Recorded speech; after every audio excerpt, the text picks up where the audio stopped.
Hello, everyone. Welcome. We're just getting settled.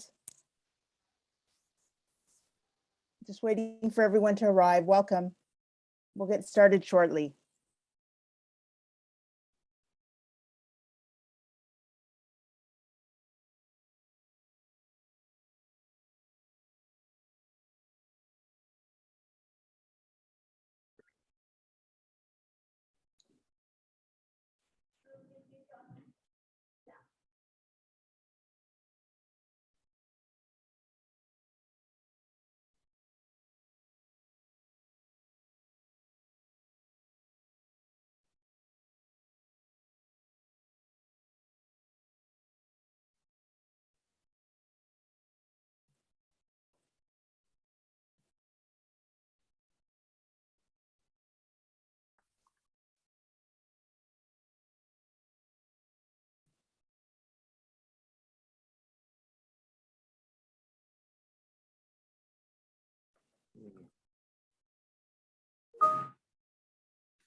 Welcome, everyone. We're just getting settled, just waiting for folks to arrive. We'll get started shortly.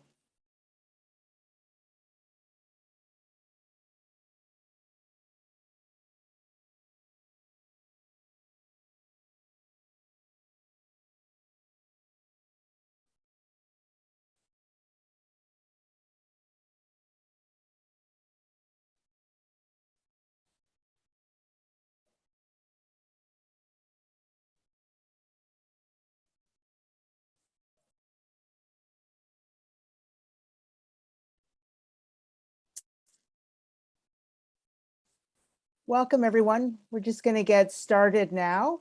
We've had great response.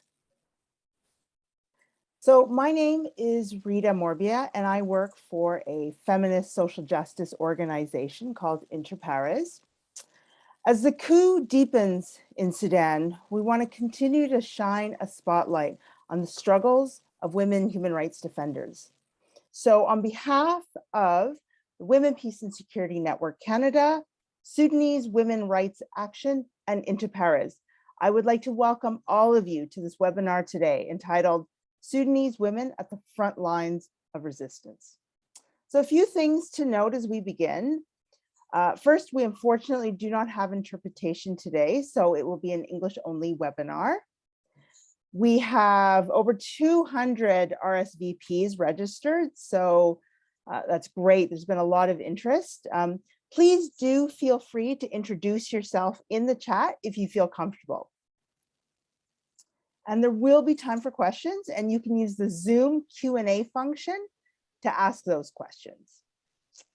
And lastly, our tech person, Monique, is available. So if you have any questions, please put them in the chat if you have any tech questions for Monique. I now have the pleasure of introducing our moderator, Canada's Ambassador for Women, Peace and Security, Jacqueline O'Neill. Ambassador O'Neill was appointed in 2019, and her mandate revolves around playing a central role in Canada's efforts to ensure more inclusive, gender equal, and peaceful societies around the globe through the participation of women in conflict prevention, stabilization, and peace building. In this role, she engages with a wide range of actors, ministers, diplomats, activists, those who have experienced conflict firsthand, and a range of others. Ambassador O'Neill's background is as a longtime civil society advocate, and we are very pleased that she has agreed to moderate the discussion today. Over to you, Ambassador O'Neill. Thank you, Rita. Merci beaucoup, and good morning, good afternoon, or good evening to everyone, wherever you're joining us from. Bienvenue à tous et à toutes, and thank you for inviting me to be here with you today. I'm privileged to join you from Ottawa, Canada, which is on the traditional unceded territory of the Algonquin Anishinaabe people, who have been stewards of this land for millennia, and where their culture and presence have nourished and continue to nourish the territory to this day. I am so happy to be with you because Sudan is extremely close to my heart. As I have said before, to basically anyone who will listen to me so much of what I know about the power of women to demand and to build peace and to define security in ways that are meaningful for everyone has been taught to me and shown to me by Sudanese women. So young and old, rural, urban, Muslim, Christian, animist, it's just this remarkable shared connection across Sudanese women who have taught me. In 2005, I was lucky enough to spend some time living in Omdurman in Sudan. And I worked both at the brand new at the time UN peacekeeping mission and also at Afad University in the gender center of Sudan's only all-women university. And because of who and what I got to know then, and in working with Sudanese women pretty much continuously since, there's just no doubt in my mind that this revolution will succeed and that Sudanese women and youth will continue to lead the way. In 2019, I was able to go back to Khartoum for the first time in this current role as ambassador, and for the first time since the revolution. And it was an experience that I will never forget, and not just an experience, but a feeling I will never forget. There was a sense of pride in having brought down a military dictator, and it was almost palpable. There was this sense of real change, and people in their 50s and 60s saying to me, this is the first time in my life that I feel there is no longer a boot on my neck. And young people knowing that their future could be different and they were hopeful about it. And it was because of something that they themselves did and were part of. And hearing stories about families who would have dinner together and after dinner go to protests together, grandparents and children. And it was just so powerful and so clear to me that this was and this is the people's revolution, and that it came from the streets. And that, as so many people reminded me when I was last there, when we talked about the government and all of the next steps and what needed to happen, people would always say, the streets are always there. The streets are always there. But no one wanted to have to go back to the streets. Yet here we are. To prepare for today's event, I tried to count the number of major demonstrations that have happened since the October 25 coup, but there are so many. There have been numerous marches of millions. It's incredible. That means that people have been going back to the streets over and over to demand civilian rule and a real political transition. All of this is organized. It's amazing across the country, not just the capital, throughout, and often without internet connection. And yet they are met with violence, with live machine guns, with rape, with other forms of sexual assault and intimidation to them and their families, and hundreds of arrests. And even hospitals are being entered by security forces who come inside and beat and tear gas and even abduct patients and their families. The Sudanese people have shown their spirit over and over again, and we know that hunger for freedom and peace and justice runs so deep that they will not stop. And we know that just as they have done throughout the revolution, women of all ages, especially young women, are going to be at the forefront. And that if we in Canada and everywhere else that's joining from today, if we don't support them, if we don't support a peaceful and inclusive grassroots revolution throughout the time that it takes to complete this revolution, then we ourselves are hollow. And to support, we must always listen. And that's what we're privileged to be able to do here today. So we're going to start with 2 rounds of discussions. First with Khulud Khair for an overview of the context, and Dr. Sarah Ibrahim Abdel Jalil to discuss violence against women in the post-coup context. They'll then respond to your questions that you will submit, please, through the Q&A function here in Zoom. We'll watch a brief video, then we'll move to our second 2 discussants. Najda Mansour will discuss the context in Darfur and the roles of women shaping peace and security overall. Nasreen Al-Haim will talk about leadership and resistance, particularly of young women. They'll also take Q&As submitted, and then finally we'll have a discussion, all of us together. And I'll note that each of our speakers has confirmed that it's okay to take screenshots, to quote them, and to share on social media. So let's get started with our first 2 discussants. And we'll turn to you, Khulud, first. You are the managing partner of Insight Strategy Partners, which is a think and do tank in Khartoum that works on transitional policy areas. And also, and I think this is so cool, you host and co-produce Spotlight 249, Sudan's first English language political discussion and debate show aimed at young Sudanese. Can you please give us an overview of what is going on? Sure, thanks, Jacqueline. I hope everyone can hear me. I won't go into too much detail on some of these issues because I know that our excellent speakers will be able to pick up on those. So suffice to say, I'll be giving a brief overview on where things stand at the moment. I think it's fair to say that there is a current impasse and there's a conundrum to this impasse, because I think it can be seen either as a crisis or as a return to revolution. And how you see it often depends on your sort of positionality. You know, oftentimes the international community looks at Sudan, particularly in the context of the Horn of Africa, and says that Sudan is in crisis because, you know, of the coup, and there must be some kind of return to a constitutional order. Whereas many people within the civilian sphere see the current goings on as a return to revolution, and therefore a need to move forward with a new sort of bringing together a new political reality. And that is the current tension that is the overarching sort of rubric under which all of these political developments are happening. So the interesting thing about the struggle on the street, and of course today there was a very large protest yet again. We're hearing 70 people have been shot, at least, and 5 already are confirmed fatalities, all shot mostly through by snipers, it appears. And this continued struggle on the street is happening almost independently of political processes at the sort of national level.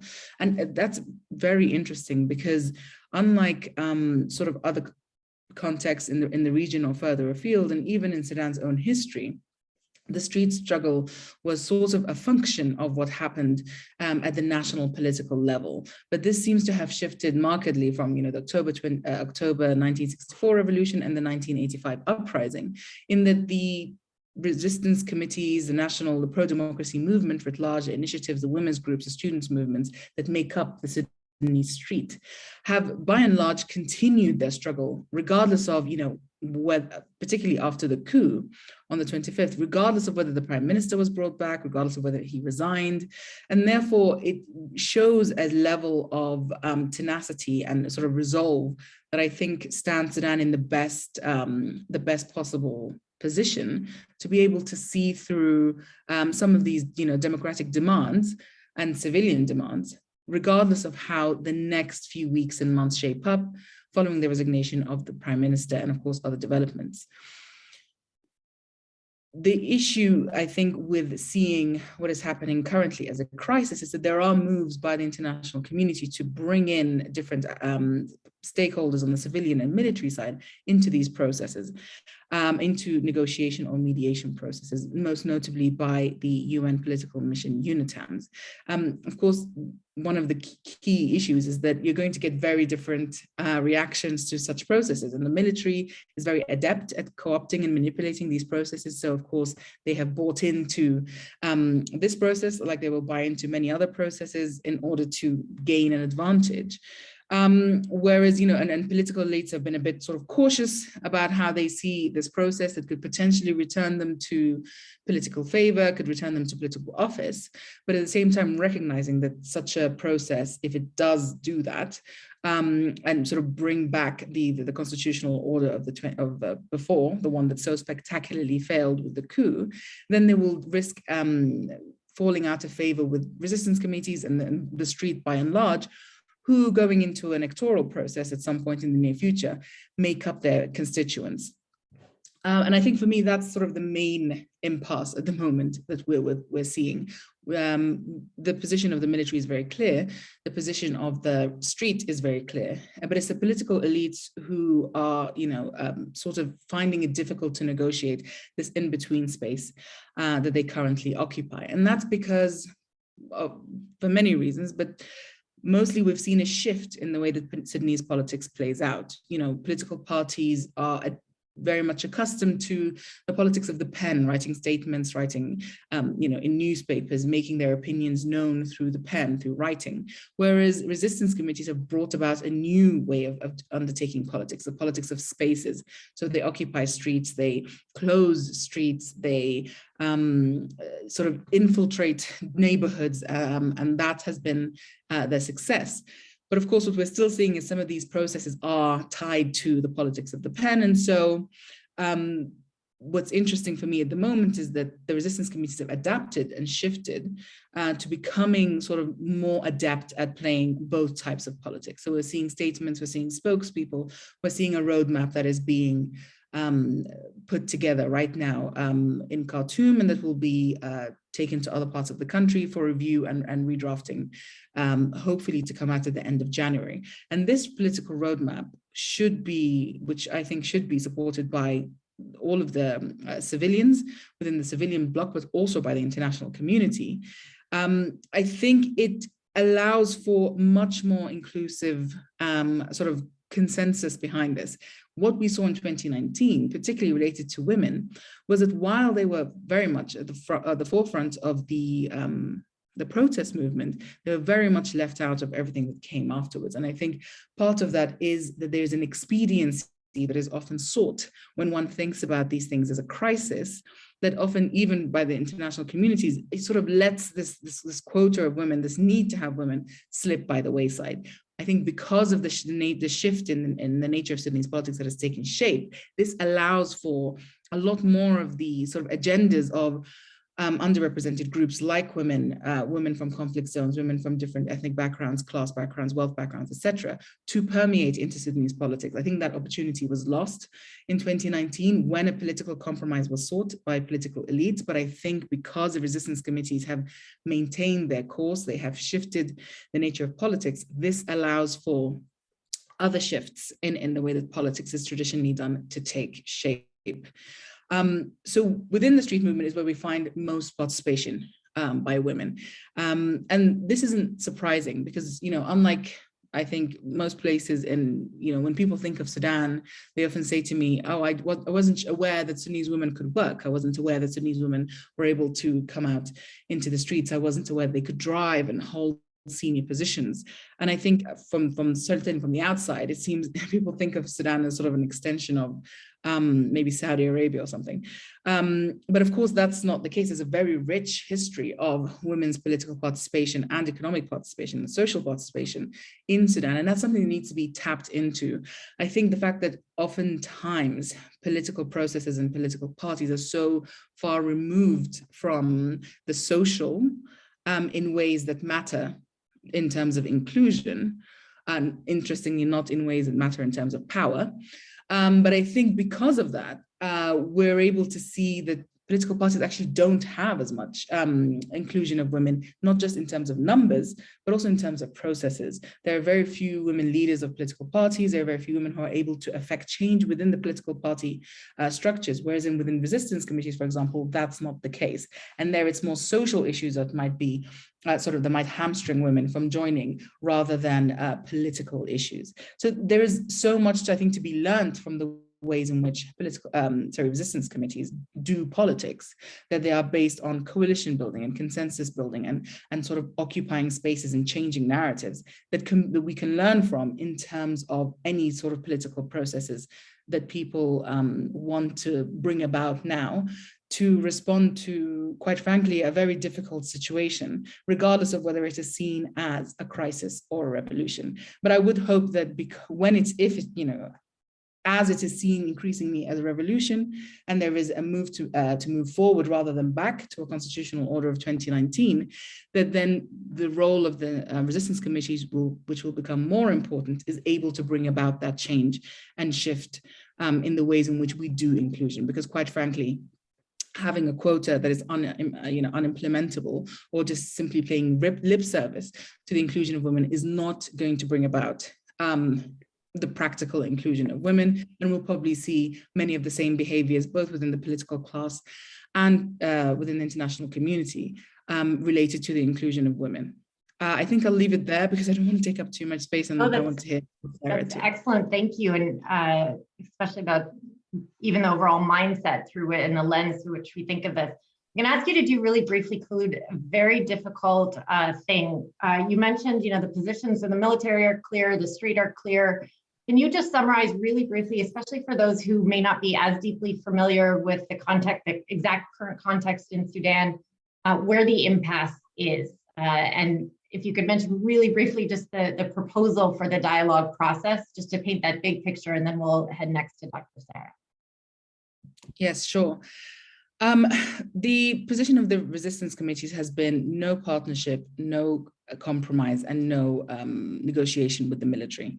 And that comes out of the experience of 2019, where they had said the same thing. But of course, then, as well as previously, the political parties had been quicker, shall we say, to compromise with the militaries, because if we look at the way that the constitutional document was sort of drafted and the political setup that came afterwards, it benefited the political parties. It was more about sort of dividing up power and giving representation to these political parties rather than transformational change, which is also incidentally why transformational change when it comes to gender norms, particularly legally and politically, was not able to be brought about by the constitutional document, despite the nods it has within the document to such changes.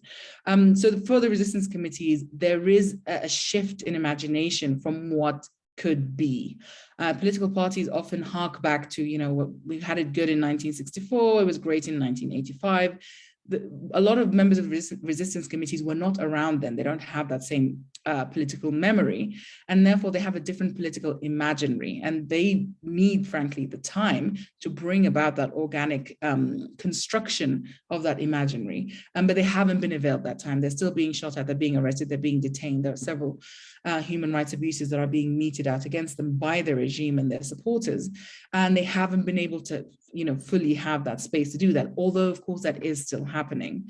So what we're seeing is that, for example, to link it to the UNITAM's political process now, is that there is a sense, I think, amongst them that they're being shoehorned into several things, either a process that doesn't reflect them or reflect what they want, or into behaving as a political constituency or a political entity that they don't want to be. They have said very clearly, we are not a political party, we're a political movement. They have seen that political parties fragment. They've seen that political parties, once there is a disagreement, you can not get any traction on some of the critical issues. They don't want to replicate that top-down, very elitist methodology of political parties, and instead want to invest in a more consensus-driven, coalition-building based political methodology. And that's been their strength. That's why they have, remained pretty much as they were, and if anything, getting stronger because of this different methodology, and because the way they have adapted that methodology to meet the political moment. Oftentimes we see the political parties, the ways in which they function, especially included to gender, but definitely not limited to that, is fossilized in a bygone era. Whereas resistance committees were created in this political moment, and therefore they serve this political moment a lot more, should they be given that space. I think that would be the best chance that Sudan has to fully move towards a transformational agenda, rather than one that seeks to bring about, divvying up of powers or divvying up of responsibilities. Thank you. Thanks so much. We'll come back to you for Q&A, and a reminder, if anyone has a question, please put it not in the chat, but in the Q&A portion of Zoom, and we'll talk to Khulud afterwards and at the end as well. So let's move next to Dr. Sarah. Dr. Sarah is a pediatrician. She's a member of Sudan Doctors for Human Rights, which is an organization that monitors human rights violations, in particular against health professionals. She's the former president of the Sudan Doctors Union in the UK, and she's the co-founder, of the Governance Programming Overseas, which is an organization that recognizes the importance of Sudanese diaspora contributions to institutional governance during the transition. Dr. Sarah, over to you. Thank you very much. I couldn't switch my video, but maybe Monique can help us get your video on. Thank you very much. Your background is too nice to not see this. This is great. So the background is from the graffiti from the December revolution. Thank you very much for the organizers and for this opportunity. I'm very privileged to be here and with the other speakers, Khulud and all of the others in stream, and Najwa as well.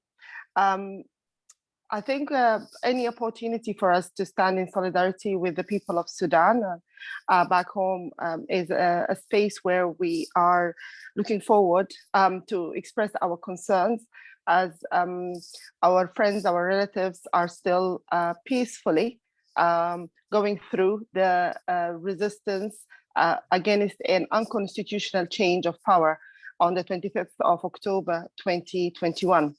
And this is a reminder of the other unconstitutional change of power and the military coup that took place in 1989 by the Islamic Front, a political party. And we ended in 30 years of dictatorship and crimes against humanity. As a doctor, I'm very concerned, not only about the numbers, not about the quantity, but actually about the quality and about the aggression and the brutality. And as we speak today, we heard calls from Sharwani in the Khartoum state about, very serious injuries and numbers of fatalities.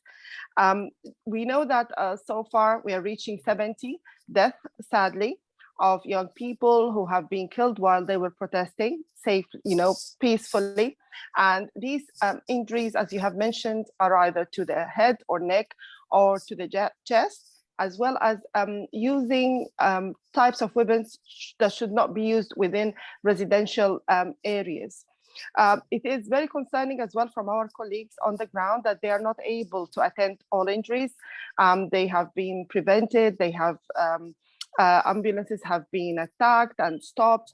They have invaded hospitals, as you have mentioned. They have used tear gas inside the hospitals, and they have arrested injured protesters from the hospitals, and we don't know where they have been taken to. I think in the last 24 hours, a 70-year-old was arrested from the hospital in a wheelchair, and he may face as well an allegation of crime that he has not committed. The other issue is the inappropriate use of tear gas, which have been used as deadly weapons. Rather than being used to break up gatherings. This has led to permanent damage of the eyes, of the ears, amputation of arms and fingers, as well as suffocation and serious injuries. This as well indicate that they were aiming to crush the resistance, and women have been on the streets, have been visible as usual on their voluntary sort of presence, natural sort of contribution that we have seen in December 2018, 2019, and we are seeing it at the moment once again.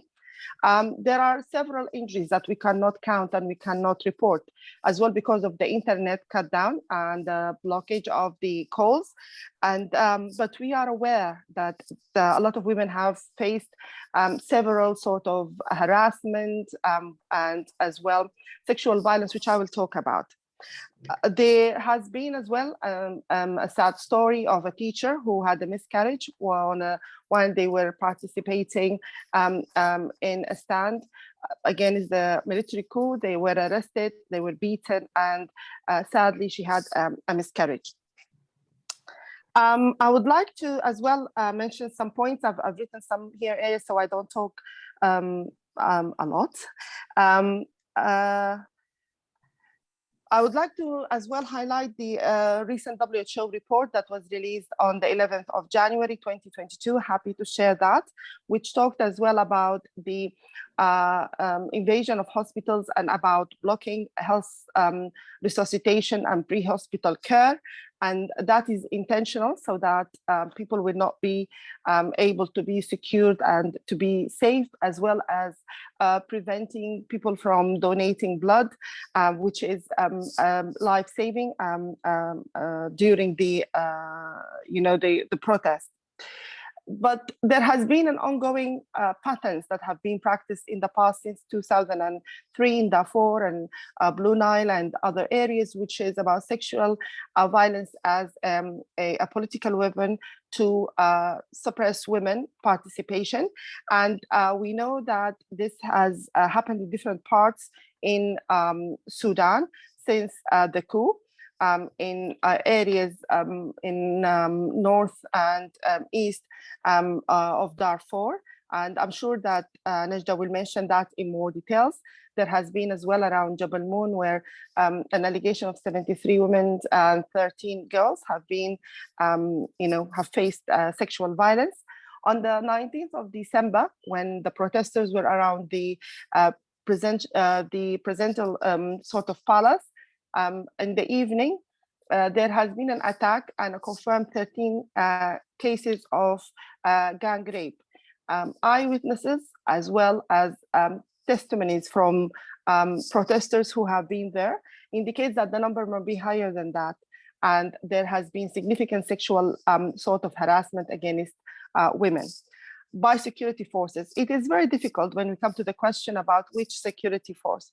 We wouldn't be able to know the sort of the dressing code or the uniform at the moment. It can be any force. It can be from the military, from the police, from the intelligence services, from armed movement. We don't know. I think it doesn't make a difference as far as there has been no protection for the peaceful protesters by the police anyway. And therefore, it seems like the responsibility and accountability, we need an independent investigation. And that's one of the questions that we would like to discuss if possible. The movement in Sudan against the revolution is not centralized, and that's very important. It is in other parts of the states.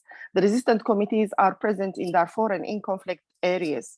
And that's important when we come and talk about Juba Peace Agreement and about implementing peace, that the people on the ground, as you said, the people's voice is that we would like to end this military coup. We want them to hand over, and that there is no negotiation, and there has to be accountability. Now, asking for accountability, we have to be clear that accountability cannot be achieved under the current military coup and the Sovereignty Council. And we know they have blocked all efforts to achieve justice in the past, whether the investigation for June 2019, the Khartoum massacre, or for Omar al-Bashir and others to be present to the ICC. And therefore, asking for accountability with the same sort of a military council is impossible. I would like as well to mention that there has been major concerns about the reform of the security forces and the judiciary system and the prosecution system. And therefore, this is an issue that is blocking achieving justice and protecting the protester. There has been a lot of arrest and detention of women, and they have not been, it has been challenging for them to access legal advice, but there are different voluntary groups that have been reaching out. We feel that there is targeting of the resistant committee leaders and activists, and the killing and the arrest is something that is planned rather than just being, I would say, random. And this is very concerned. As I mentioned, in North Kordofan, in East Darfur, Western Darfur, North Darfur, there has been attack. And the African Center for Peace and Justice have released as well a report late last year mentioning that the violence in conflict zone has increased in the last 2 years, which is very important, as well as some of the street tea vendors have been as well faced by violence since the 25th of October. I just want to end by mentioning that there has been a lot of challenges regard to freedom of expression and the journalism. A lot of journalists have been attacked. A lot of offices have been closed. we are trying to be the voice of the people in the diaspora. People have been very brave, using their phone to convey what's been happening. This has put them under serious sort of, being arrested, have been beaten, have been threatened. But people are trying their best to reflect the truth about what's been happening. The immunity that's being given to the security forces and the return of the intelligence services means that there is a subtle return of the previous regime, the Islamic group, and that will mean that women will have to go under another era if this coup is not ended, where we are facing suppression and violation and arrest and the return of the public law. I will end here, and I'm happy to take further questions if there are any questions about health response regarding the human rights violations. Thank you so much, Dr. Sarah. It's incredible what you've been able to share with us when you think about, as you said, the challenges around internet access and connectivity. So the technology alone is challenging, let alone the surveillance and the risks that individuals face for reporting this and getting this information out. So thank you for sharing that with us, and thanks through you to everyone who's been reporting. Khulud, can we turn on your camera as well? And there's a question that I know will be of interest to have answered by everyone, but we'll start with you two directly. And it's a question from Denise Lim. She says, thank you all for organizing this incredibly thoughtful webinar. I have friends and loved ones in Khartoum and have been following the situation with great concern. I wanted to ask what all our esteemed panelists think is the most thoughtful way to very practically support the resistance from abroad, or to help loved ones we know in Sudan. I know there has been a lot of skepticism and concern over any interventions from the West, especially as this can easily turn neo-colonial and paternalistic. Khulud, why don't we start with you, and then we'll go to you, Dr. Sarah. I think it's a tough question because there are so many different needs and there are so many political consequences to actions both within the country and outside. I think different groups do different things, and supporting them on their terms and supporting them according to how they specify the needs is the most important thing, regardless of who's doing that. I mean, the diaspora has a role to play, but oftentimes, or it's very possible that also they would sort of undertake the same kind of relationships that you often see from other international actors, which is that they define what is needed and then they fund it as they want. I think what we need to get away from is this idea that anyone outside, regardless of who they are, is able to somehow see things better than people in country. Of course, the difficulty then is, well, let's say you have a neighborhood committee that says they want money for legal aid, for example. The question then is, how do you even get that money into the country? And so there are definitely many difficulties with doing that. And oftentimes what we see is that the international community isn't really set up to do that in the same way because, of course, banking restrictions, etc. But the diaspora does know, for example, does have ways of getting around these difficulties. And so, they are sometimes the best conduits for that kind of financial support. But I think support comes also in politically. Diaspora who are in DC, in Brussels, in London, should lobby their decision makers, their officials, in Ottawa, because oftentimes that is where the decision making happens. So then embassies in country in Sudan have to follow. And oftentimes, I've heard from diplomats in Khartoum, they find it difficult to convince their headquarters of what's going on because there's a different vantage point, there are different political sort of perspectives on this. And I think if the diplomats, for example, are hearing the same thing within the country as they are within Sudan, as they are in other countries, then you have this positive feedback loop. And oftentimes it is a case of, these decision makers sort of understanding things and hearing the same message over and over again. I think what's really important, just as a last point, is that resistance committees do different things. Elements of the street do different things. So for example, some resistance committees focus on the mobilization and they focus on sort of the political consensus. That doesn't require money. What does require money is, rehabilitation for those who have been shot and potentially lost limbs or have, health issues that don't allow them to sort of get back to work. Income support for those who are unable to work, not just because they've faced an injury or they face threats to their life or security, but also because, the constant protest days, the closing of bridges, impacts the incomes of so many. Legal aid, as I said before, for all of those who have been disappeared or arrested, etc. So those kinds of activities can absorb financial support. But there again, the issue of letting people decide what money they need, how much of it, when and where, I think is the biggest way to sort of stave off these accusations of neocolonialism or whatever. And there does need to be a genuine commitment to that, not just to make sure that it doesn't look like it's, neocolonial, etc. Sarah? Thank you. Dr. Sarah, please. Thank you. I think in addition to what Khulud have just mentioned, there are different layers about what could be, what could happen. So if we look at standing in solidarity from the people around the world who are interested and who can hear about the people in Sudan, people to people support. But this will require that we have access to media platforms and to reach to the people, to the listen to what's been happening, and then as well to create a movement that will support the people in Sudan.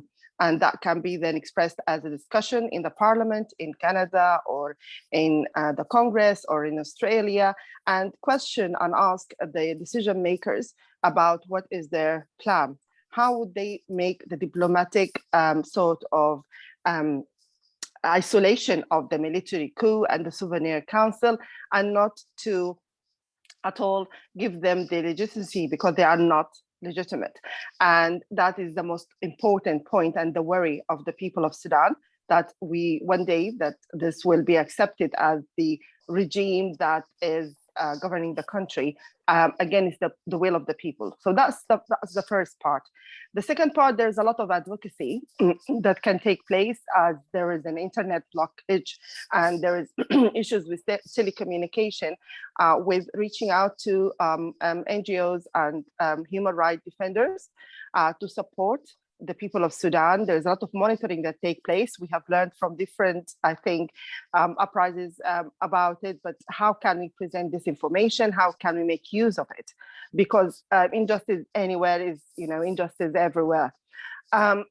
When we come to talk about the diaspora, the Sudanese diaspora themselves, there are different, I think, roles that they can do, but one of it that has been done is the training for first aid, for example, and trying to help as much as possible before reaching the hospitals. About the revolution box, which has got the basic needs. People go for the sort of the strikes or disobedience, because we know, the majority of people in Sudan depend on sort of daily wage rather than, a monthly income. And so there are different ways and means that people can support. But I think the most important thing that we would like people to hear our voices and support the people of Sudan, because every protest is actually a referendum. When you have thousands and of people coming to the street from every part, it is not just, this is a referendum, even if there is no election. So they are saying that they are against this military coup. The last point, I think, which is important, is about individual sanctions against the leaders of the military coup and those who supported the coup in the Souvenir Council or the armed movement. This is a bit, I think, controversial. There is a lot of discussion about it, but I think it is part of the justice and accountability that people are looking for. Shukran Jazila to you both. Those are excellent points. Please don't go away. We want to have you back at the very end for a Q&A session. And we're just so grateful to you for speaking to us in this way. And I will note, to your point, Khulud, that we have on the line with us diplomats from here in Ottawa, several, as well as our colleagues who are in Khartoum at the moment. So please don't hold back on what you need to say, as you haven't been. All right, we're going to switch now to watch a very brief video, and then we will transition to hearing from Nagda and Nesrin. Thanks again to you, Khulud and Dr. Sarah. And here's our video.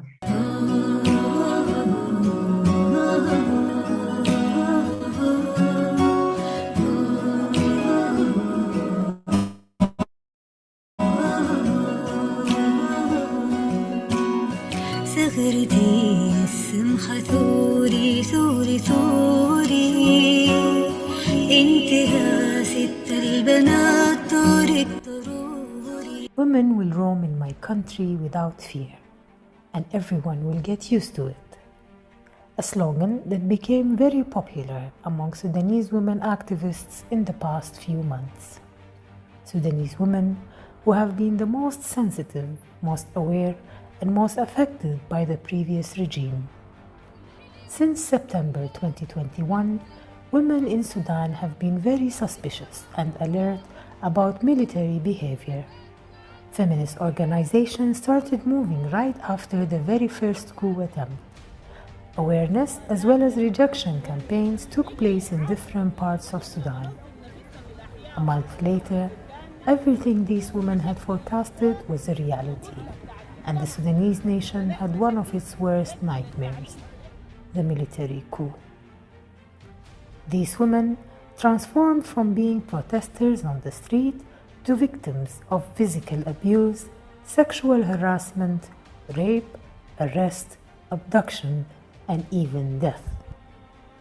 Despite all that, and because they know very well what it would be like to go back to what they had before, women were the first to be on the streets. They have participated in many ways in resisting the military coup.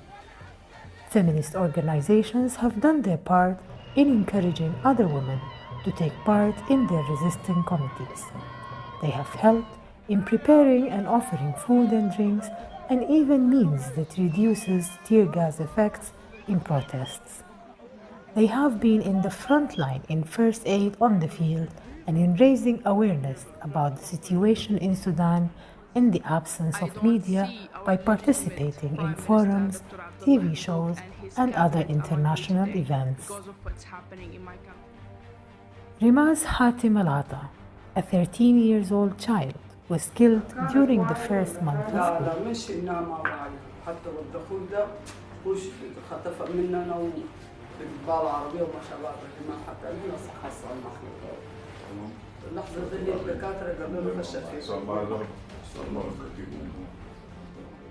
From the medical field, a nurse, artist, and activist, Sitta Nufur Ahmed Bakar, was also killed with a gunshot through the face, and due to the difficulties in communication, her family was not able to know immediately. Her own sister was only able to reach home the next day.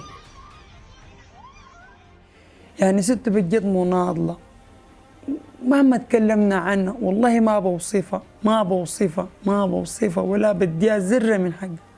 ست بطلة وست ما بتخاف وست شجاعة وست في البيت والله بتهتف بالثورة. Today, Sudanese women on the streets are not just activists. They are the mothers of these martyrs and victims, their sisters, their neighbors, and their friends. And until this nightmare is over, families of Rimaz, Sitta Nufur, all martyrs and victims, and every woman with a right conscience will be on the streets and will keep fighting to have a decent life for their people and a safer environment for their women, fighting without fear for freedom, justice, and peace. ما حتقدروا تشربوا مننا الثورة أن إحنا في الشارع حنحافظ على الثورة إن شاء الله. ما لقينا أكل بتاع يوم تدشوا الحاجات تكسروا تكسروا الطرق تعملوا أي حاجة. نحن دايرين مدنية إن شاء الله ما نلقى عيش ناكله لكن مدنية. صغرتي السمحة ثوري ثوري ثوري انتهى ست البنات طارق ضروري واهتفي حرية حرية وعدالة انت يا ست البنات صوتك رسالة. Thank you so much for that video. That is both beautiful and difficult to watch. And I know there were many more difficult video options that you could have included that you didn't for our sakes. But thank you for sharing that video and for taking that video, because history has to tell this story. And it never ceases to amaze me when some people say they didn't know or didn't understand or don't understand the roles that women are playing in the revolution. When you look at photos like that, there are women front and center in every single one of them. And it's just remarkable. So thank you for sharing that video with us.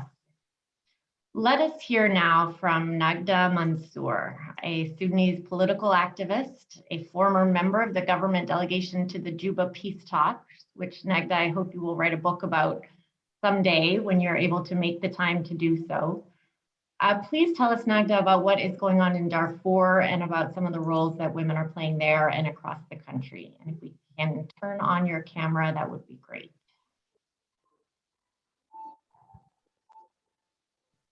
Of course, I can. Hello, everybody.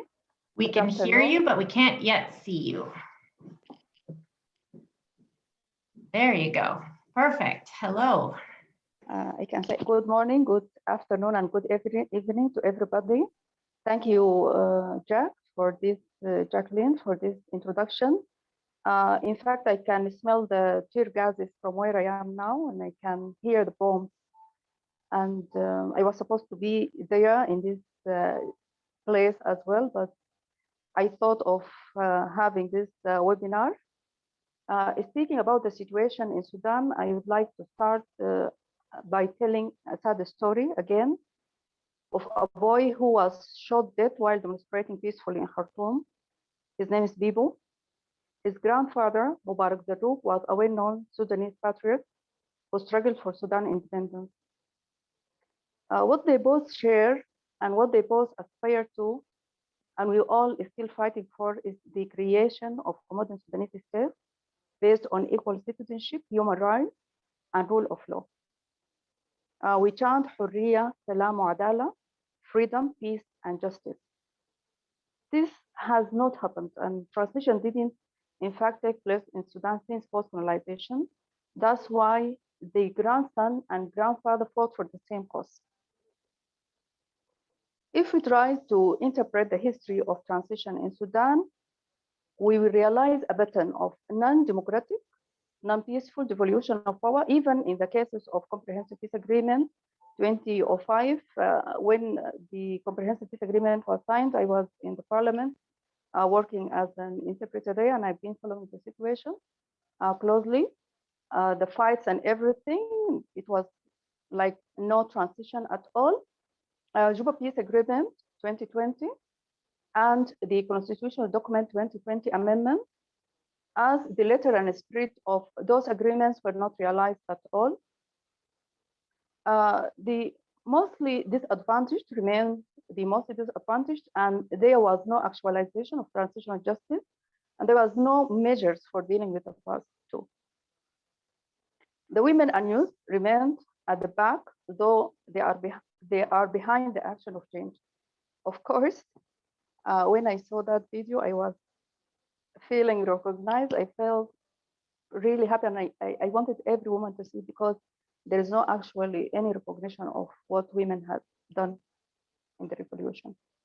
In the case of Sudan, they remained a compound situation, which is now developing complications as we suffered both war and political oppression, and the vicious cycle kept growing, reaching its climax by Burhanku, making the most disadvantaged again. Look at the case of Darfur. According to an independent source, the number of victims in Darfur during the period of the military coup since October 25th to date are more than 450. And this is as follows. Around 280 persons were killed from different age groups. 190 were wounded and are still under treatment, if there is any treatment. Dr. Sarah spoke about the fund which is provided by the people. There are many funds and fundraising for the Darfurian all through the Inqaz regime up to date, but still the services are not enough. The number of displaced persons is 30 to 35,000 persons, some of whom were displaced from displacement camps, by the way. The number of burned villages is more than 17. The UNIMIT headquarters was looted more than once. 700 vehicles were looted, with assets to be estimated by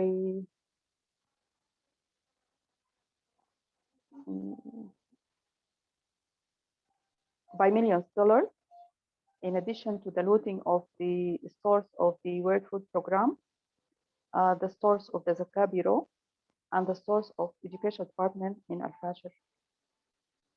Now, even before Burhanku, the time following the overthrowing of al-Bashir, the success of the December 2018 revolution gave hope and good expectations to the people of Darfur, just like their companions in the rest of the country.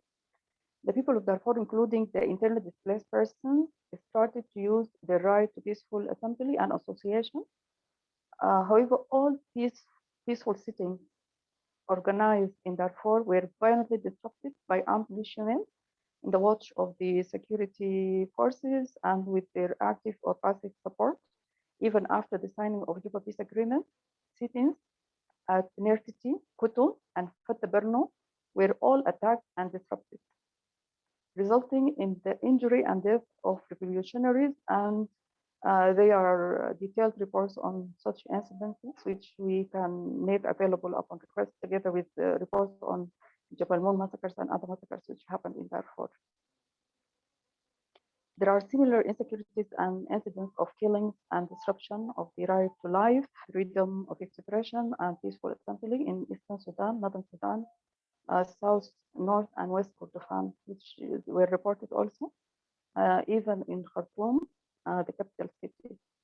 I have some statistics I didn't bring here, but I want to mention the fact that on the 27th December 2021, the military Burhan issued emergency order number 3, which empowered the security forces with a sweeping powers to arrest and detain people and to confiscate properties, curtail freedom of movement, and the right to peaceful assembly and association. As you all know, the order also gives the security forces, and this is very dangerous, they give them the security forces, the police and the army, the rapid support forces, carte blanche to commit all sorts of atrocities and human rights violations with total immunity. And this is the reason why the war in Darfur and the atrocities in Darfur continue, because there is impunity. And in fact, the rapid support forces were protected by law during Bashir time. The military coup d'etat dashed the hopes, of course, and aspirations of the Sudanese people about peaceful political transition towards democratic governance and multi-party democracy.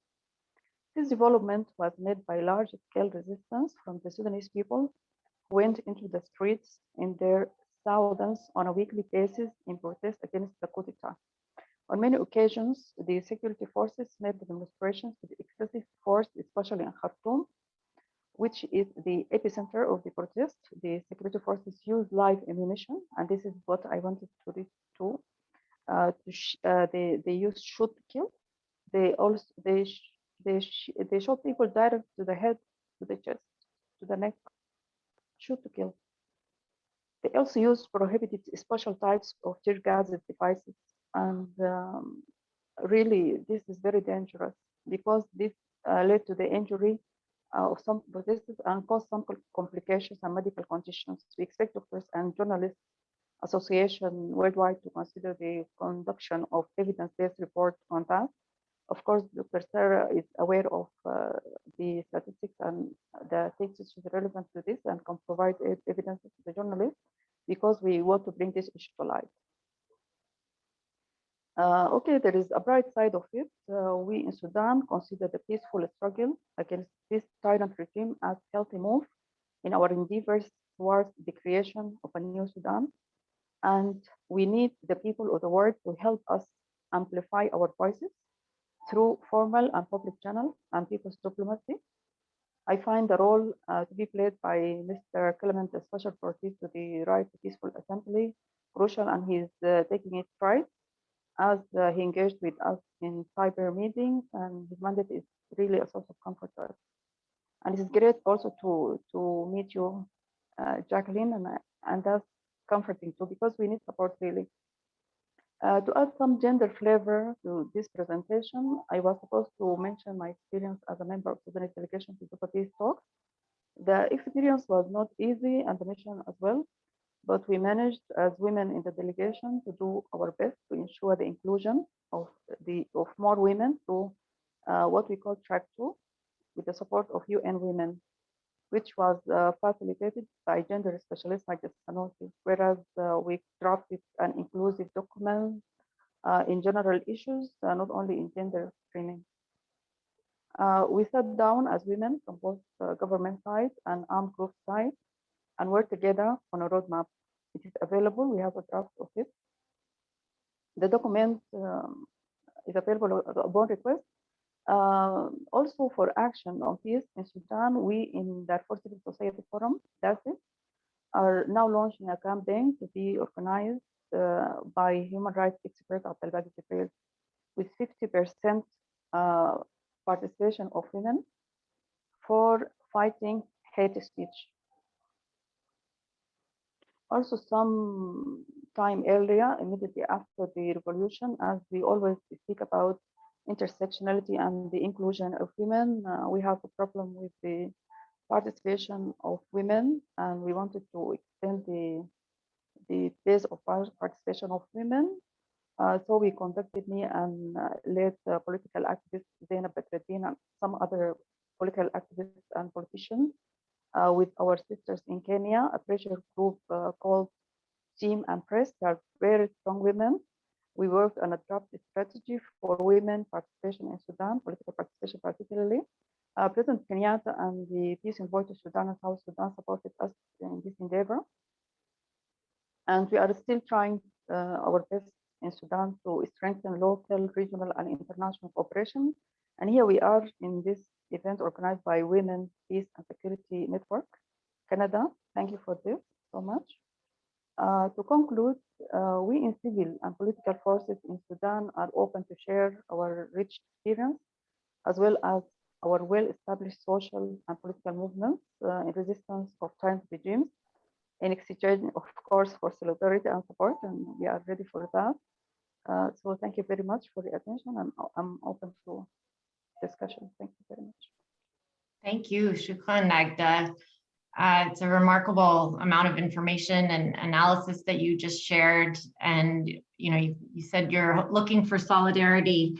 You certainly have that, and you asked all of us to amplify women's voices. So I'm reminding everyone that you're able to tweet, go on social media, Facebook, whatever else, Instagram people are using now. Please continue to raise these voices. We're so lucky to hear today. So thank you, Nagda, and please stay.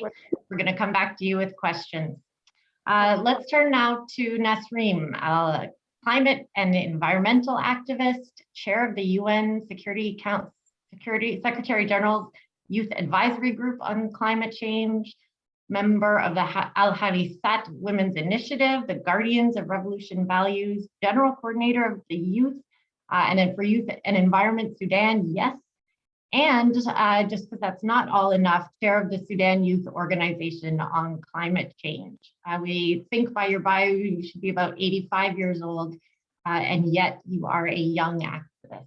Please tell us a little bit more about leadership and resistance, particularly among young women. Nasreen, over to you.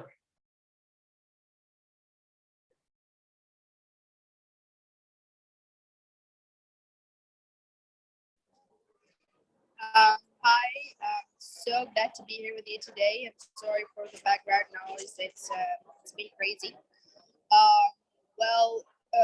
it's very hard to speak after all of the previous panelists, and I think by now all of the audience have a very great all angles understanding of what's happening right now and how the situation looks like. Unfortunately, from what I've seen and witnessed today, I think by tomorrow we'll have double the number we have today of mortals, which is 5. So I probably think that we will have another 5 tomorrow and maybe even 10.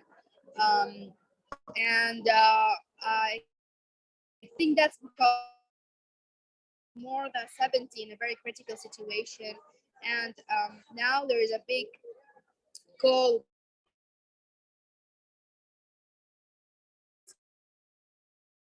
and not that Nasreen, your phone. Side of the head, so even the side of, and from what I just moving back. Sorry, Nasreen, I'm just going to pause you. The phone just cut out, or the connection just cut out. Could you go back about? We can hear you now. If you can repeat about the last 30 seconds or so of what you said. We want to hear what you're telling us, please.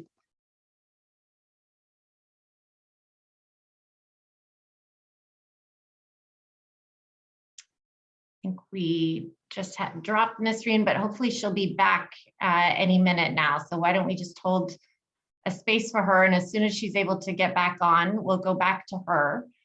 In the meantime, Nagda, I'm going to give to you one or two of the questions that has been posed here in the chat. Let me just pull it up here. So we have 2 questions, one from Rocio Lopez, and it says this: after the October coup, the resistance committees and other political movements are calling for a complete end of the partnership with the army and a civil state. Do you think that a roadmap with no political role for the army is realistic at this point? And how do you ensure that there is no backlash or a counter revolution that stifles the aspirations of the people? Over to you, Nagda. I think the army has no chances because it is destroying the tiny chance it already had before having this partnership with the people before, and getting in, trying to suppressing the people with the killing, with the raping, with the all war machinery they are using against the people of Sudan. It's not frightening the people of Sudan, but it gives them the insight that this is the wrong decision, having any kind of partnership with the army. And it is very clearly chanted that army to the barracks. This is the chance. I want to state clearly that now the leadership is in the streets. If you want to take any idea about what the next step should be, you listen to the chants in the streets and in the revolution and in the mass rally, and then you understand the direction of the people. They chant clearly that there is no, the army should go to the barracks, so the army has no chance to. I mean, if we consider the opinion of the street, because to me, I think the leadership should always be from bottom up, and the political parties should have understood this earlier when they had this kind of relationship and partnership with the army, and that was a wrong decision. Now, for a moment, they have regretted that decision, but again, they had responded immaturely to they responded immaturely to the initiative posed by UNITAM, which is not again wise, because the direction of security is not that.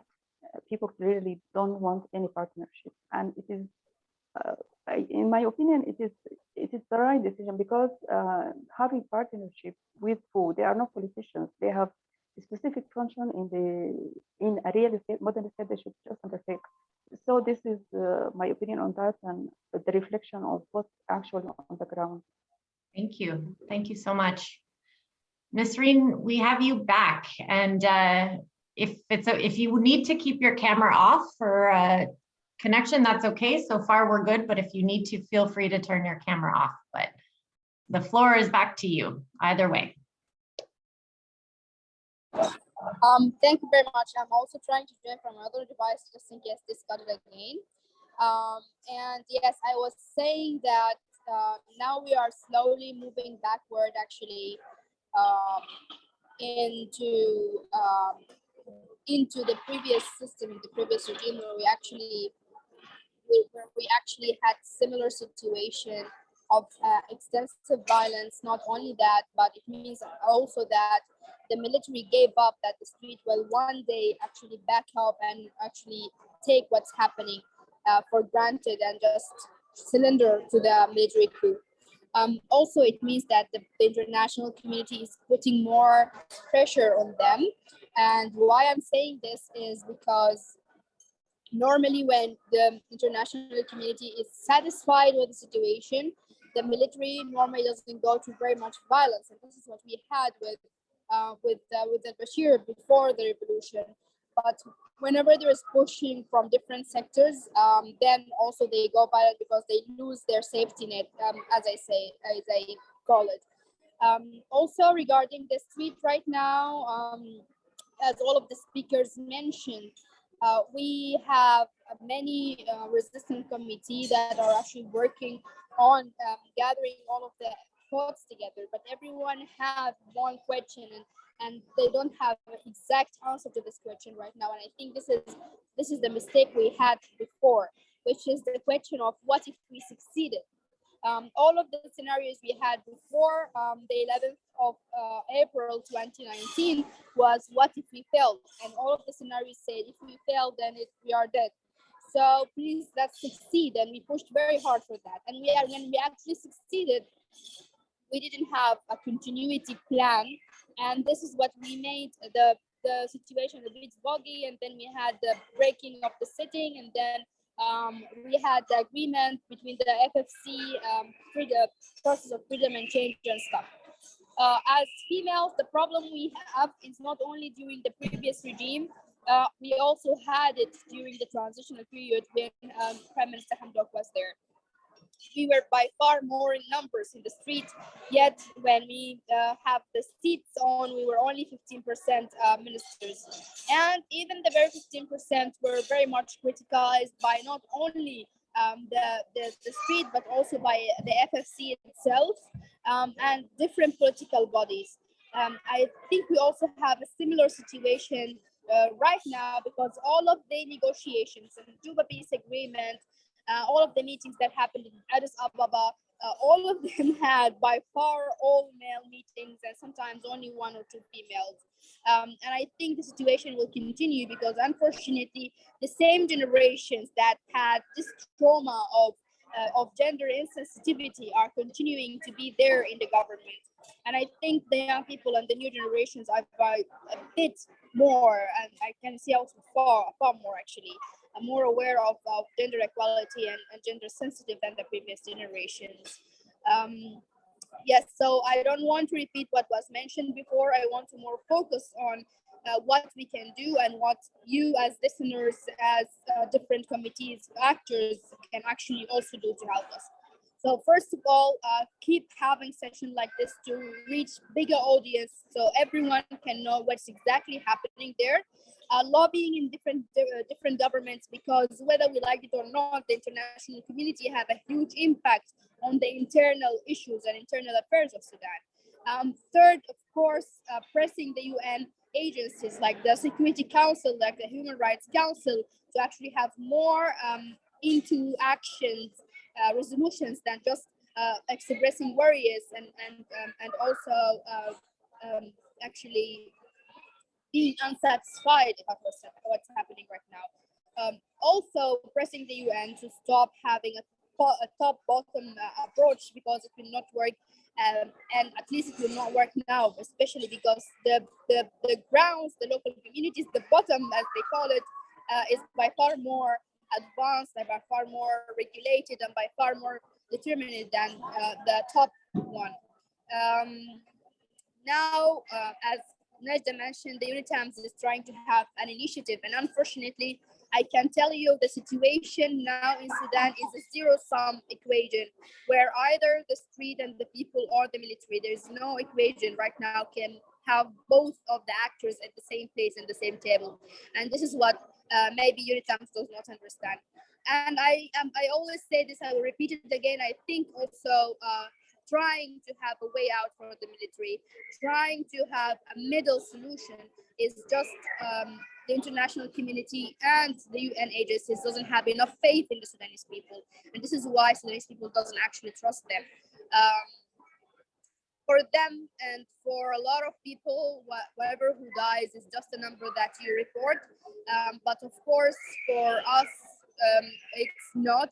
There are people who actually lose their families, the families lose their kids, and also a lot of mothers and sisters who are actually impacted by this. We saw hundreds of thousands of videos for the friends of the Myrtles, of the family of the Myrtles, crying, screaming, etc., etc. So normalizing death is not really something we really need to have right now, because it's not normal for the army of a country to kill their own people. It's not normal at all, and they are not just numbers in the news.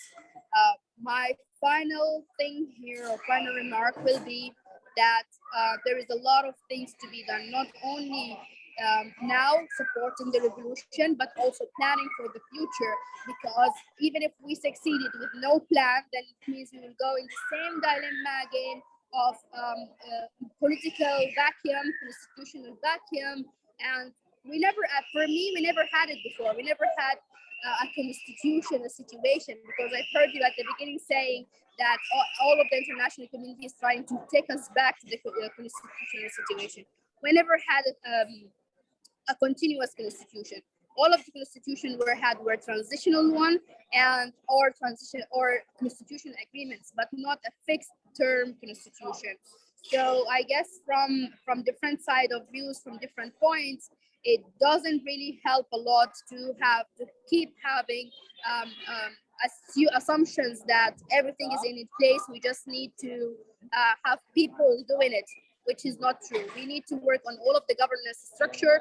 We need to work on all of the institutions. We need to work on the constitutional situation. We also need to work on building an actual democratic processes, from building parties to building movements to awareness about election to population count, because until now no one knows the exact population of Sudan, not after the separation of South Sudan.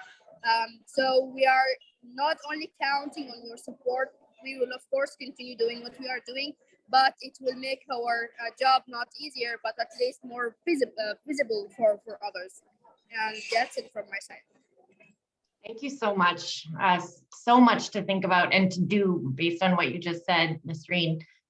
We've got about 10 minutes left in total. I'd like to ask all of our speakers to come back for a final round of questions. And we'll start with you, Nasreen, because this question relates to what you just said and builds upon it a little bit. So I'm going to go for one last question and your final thoughts. So take 2-3 minutes each, if you would.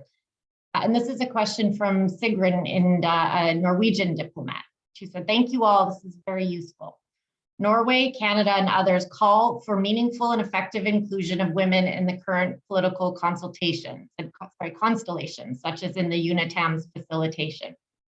How can we as diplomats and missions best support Sudanese women and young women in taking leadership roles in the current political process in the next few months? What are the main challenges?" And Nasreen, this speaks also to your what if you succeed, the continuity plan. So what do you want diplomats to be calling for very specifically as it relates to facilitation, processes, dialogue, anything else along those lines, both short term and a little bit longer term? And we'll start with you, Nasreen. Yeah, first of all, stop the vogue painting statements. That's number one. We really feel very much bad and very much betrayed whenever we listen to, or we hear, or we read a statement by the Troika, for example, or by different embassies in Sudan, clearly describing the situation that everyone knows, caring more about the diplomatic existence in Sudan than the actual truth and actually what's happening in the country, and also normalizing the situation as if it's expected for a country like Sudan, and it's okay to have it in a country like Sudan. It's not expected because we are very peaceful people, and anyone who visits Sudan can actually testify that. It's also not normal because we have a lot of resources, and we should and we can actually make use of it if not the situation. And it's not expected for us. We are not a third world country for any reason. There's a lot of reasons, and I don't want to count them now. So at least be respectful for the situation and trying to help it, not only financial support, not only technical support, but also showing solidarity in a very obvious way, instead of using diplomacy to actually hide the truth, and instead of saying it better and clearer. They have more windows of decisions makers and decisions takers than us. They have more windows within the international community than us. And I think really using that window wisely is what we need right now.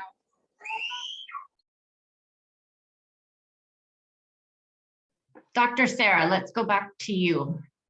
Thank you. Thank you very much. For Sudanese women, to be participating short term and long term, they need to feel secure. So the first part I think that the international community must play is highlight the violence against women and hold accountability, even through the media, and being very clear and being very focal about what's happening is not acceptable. And as well debating the individual sanctions, because I think what's happening in Sudan is going to affect the geopolitical region. If we fail as the people of Sudan for our request, which is a legitimate request to have a democratic civic state and a militia, which has been, practicing all different types, and security forces practicing different types of human rights violations, is accepted as a legitimate government, I think this is a very big failure for the globally. I was going to show this photo earlier because there is an initiative called Khushi Legna. Please join the resistant committee, and this is initiated by young women in Sudan. So they are finding their way not only by participating, like the girl on the top, by throwing back the tear gas, but they are pushing themselves inside the resistant committee to have as well a role in decision making. And I think they know what they want to do. So just listening to the women.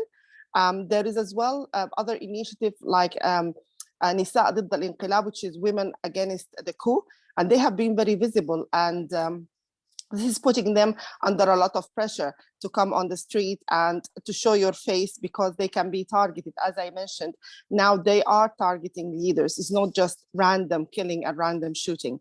I would like to end by Sitta Nifur, that has been, we have mentioned it, but I would like to highlight, for me as a health professional, she was a future colleague. She was a final year nursing student. And this is something which, in Sudan is very important. She was an artist, and she was a youth leader, and she was a woman advocate. So by losing one life, we have lost 4 souls. We don't want to just keep thinking about our martyrs as numbers. Each of them has got, a story behind them. And when you look at the number of youth that we are losing, I think this is very, very sad. We are a traumatized nation. We are trying to find our way.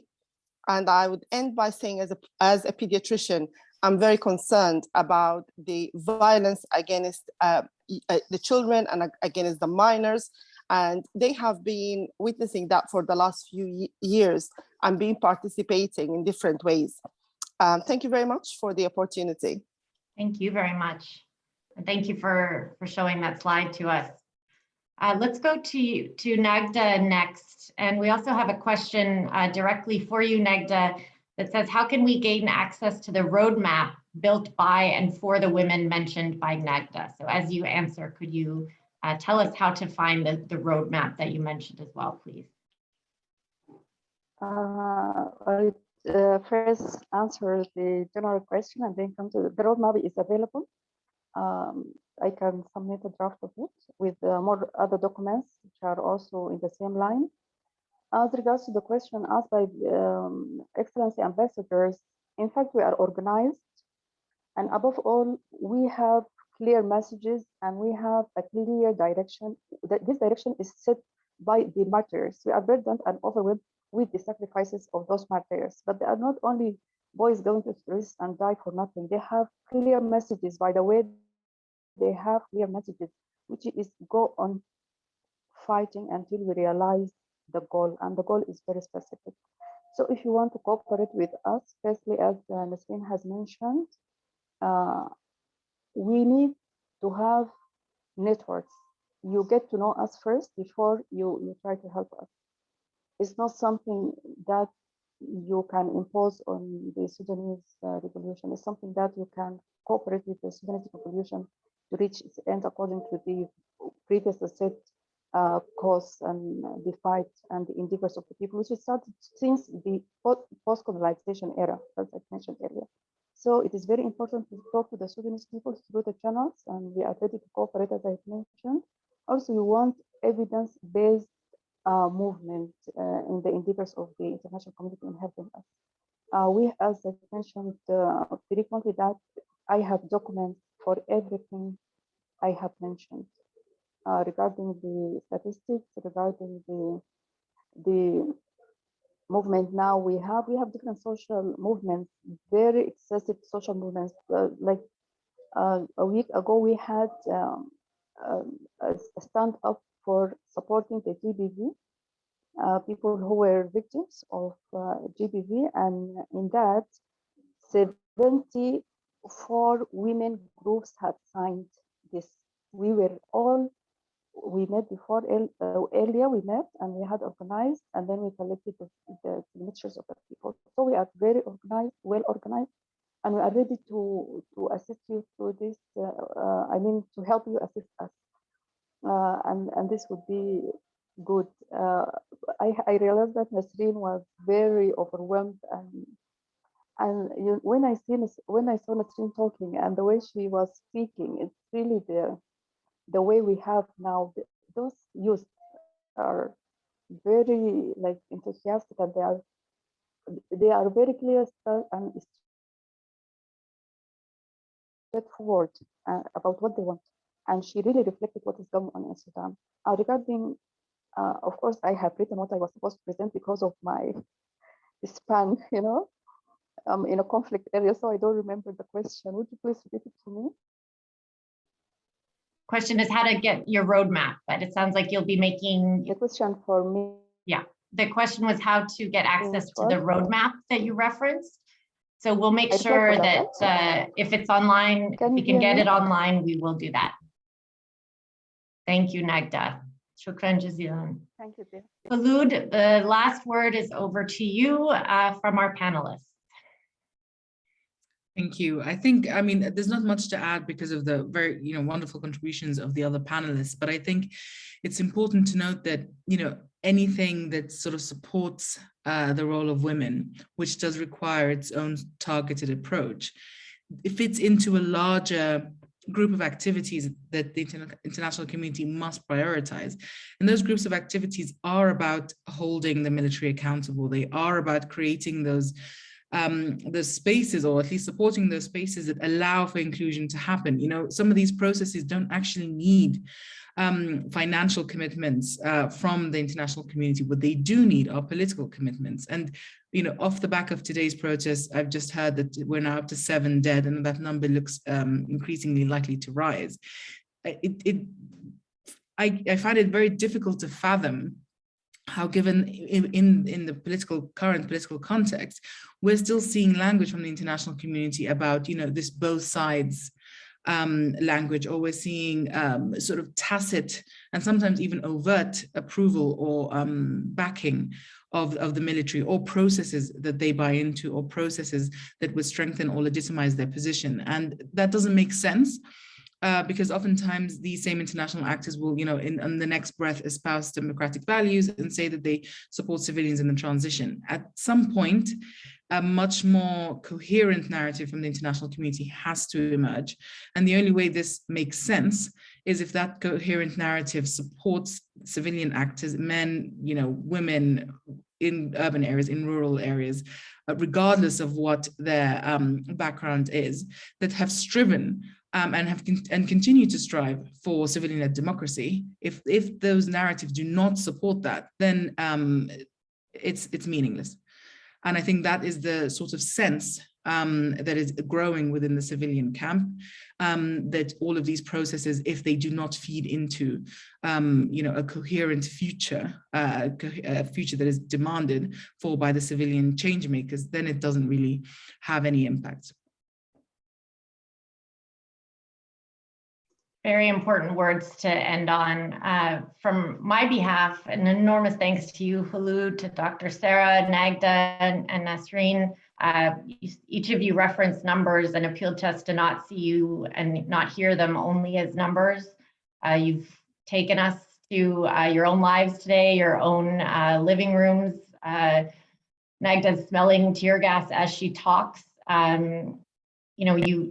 You have our solidarity at minimum, and you have our advocacy as well. So thank you so much to all of you and everyone who organized this. And I'm going to turn to Beth Uroniak, the chair of the Women, Peace and Security Network of Canada, for final thank you. Thank you, Ambassador. And as Jackie just said, I'm Beth Uroniak, and I am the chair of the Women, Peace and Security Network. And thank you on our behalf as well to the panels for this incredible webinar. And it just falls to me to, in addition to echoing the thanks, you'll see all this wonderful thanks and admiration in the chat for the panelists. So it falls to me to thank our moderator. Thank you, Ambassador. We are always grateful for your participation, your wisdom, and your humanity in these discussions. And I would like to thank the co-organizers of this webinar, Nazik from Sudan Women's Rights Action. Nazik, you are a powerhouse, and we are so grateful to have you as a member of our network. Also, so grateful, as always, to Inter Pares, Rita, Amani, for steering us through this webinar, to Monique, the coordinator of the network, who set up all the tech for this session today. Thank you very much. And also a thanks to the organizations that co-sponsored this event with us, the Regional Coalition of Women Human Rights Defenders, the Global Fund for Women, AWID, and my own Equality Fund. Thank you all for attending today. Thank you again to our panelists. And as Monique has posted in the chat, we will put a recording up on the Women, Peace and Security Network Canada website. And we look forward to hearing about how we can continue to support, how the Government of Canada, how the Government of Norway, and others on the line can continue to support women on the front lines of resistance in Sudan. Thank you all for joining us today. Thank you. Goodbye.